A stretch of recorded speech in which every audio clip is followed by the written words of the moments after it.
The way we learn today is just wrong. Learning needs to be less like memorization and more like Angry Birds.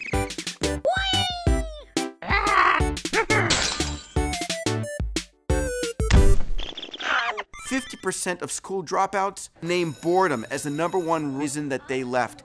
How do we get our kids to want to learn? The challenge is in the old-style educational system, you start at an A, and every time you get something wrong, your score gets lower and lower and lower.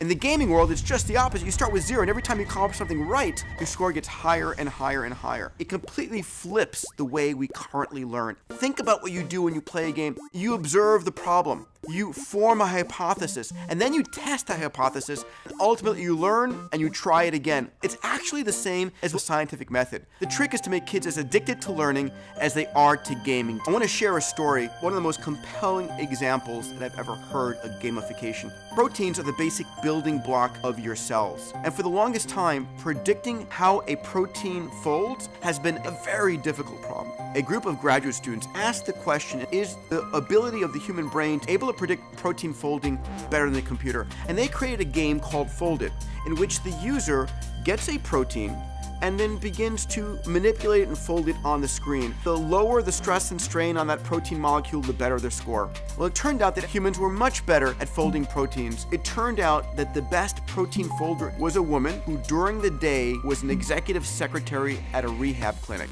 and who at night became the best protein folder on the planet. Gaming outperforms textbooks in every area. Customized gaming teaches creativity and innovation. Pilots and surgeons trained on video games outperform those who are not. So where is this all going? The future of education is an AI that can teach my child or your child and gives them an education that's so personalized, so perfect, that the wealthiest people on the planet would never be able to afford it. That's a future in which education is much better than we can possibly ever